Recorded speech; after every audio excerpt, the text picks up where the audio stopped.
नमस्कार, मी स्मृती चुबितकर आणि तुम्ही पाहतात अभिजित भारत। हिवाळी अधिवेशनाचा नागपुरात आज दुसरा दिवस असून विरोधकांनी पुन्हा एकदा परभणी आणि बीड मुद्दा सभागृहात उचलून धरला। सरकारने या दोन्ही मुद्द्यांवरती चर्चा करून याच्यावरती लवकरात लवकर निर्णय घ्यावा आणि आरोपींना कठोर शिक्षा व्हावी अशी त्यांची मागणी आहे।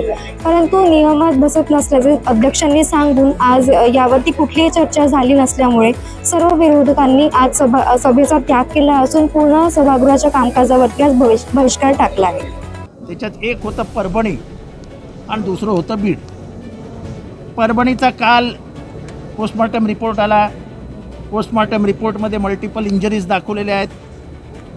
अजूनपर्यंत कुठल्याही पोलिसावर कारवाई नाही, अधीक्षकावर कारवाई नाही, ज्यांनी केलं त्यांच्यावर कारवाई नाही, पोलीस अंमलदारावर कारवाई नाही। याचा अर्थ पोलीस कायद्याला गृहीत धरत आहे। अजूनपर्यंत का कोणाला तुम्ही सस्पेंड केलं नाही, निलंबन केलं नाही, अधीक्षकाची चौकशी निलंबन का झालं नाही, बदली का झाली नाही?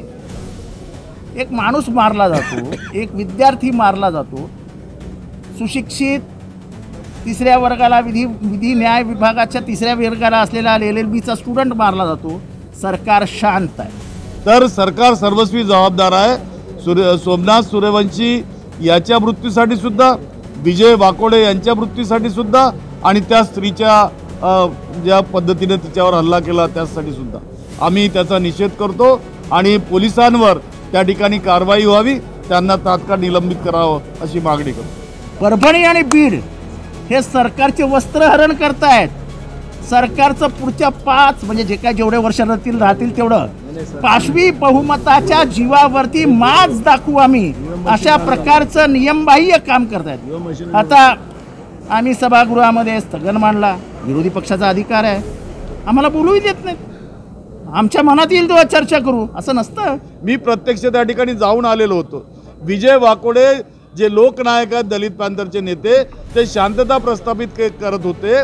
ज्या पद्धतीनं पोलिसांनी जबरदस्ती केली, जबरन केली, बेदम घराघरातनं काढून बौद्ध वस्त्यातनं लोकांना मारलं, कोमिंग ऑपरेशन केलं, त्याची परवानगी कुणी त्यांना दिलेली होती? हे सगळं असताना याचा मास्टर माइंड कोण आहे याच्या संबंधित चर्चा करू देत नाही आणि सरकार मास्टर माइंड असताना, सरकार दोषी असताना त्या ठिकाणी आमचं तोंड त्या ठिकाणी दाबलं जातं, आम्हाला बोललं दिलं जात नाही। महाराष्ट्राच्या सभागृहात संवेदनांची जर जाण ठेवली जात नसेल तर त्या सभागृहात बसण्यात अर्थ नाही। म्हणून आज दिवसभरासाठी आमचे राहुल पाटील जे परभणीचे आमदार आहेत, ते विरोधी पक्षनेते, माजी विरोधी पक्षनेते, आम्ही सगळ्यांनी ठरवलं या सभागृहाच्या कामकाजावर बहिष्कार टाकायचा।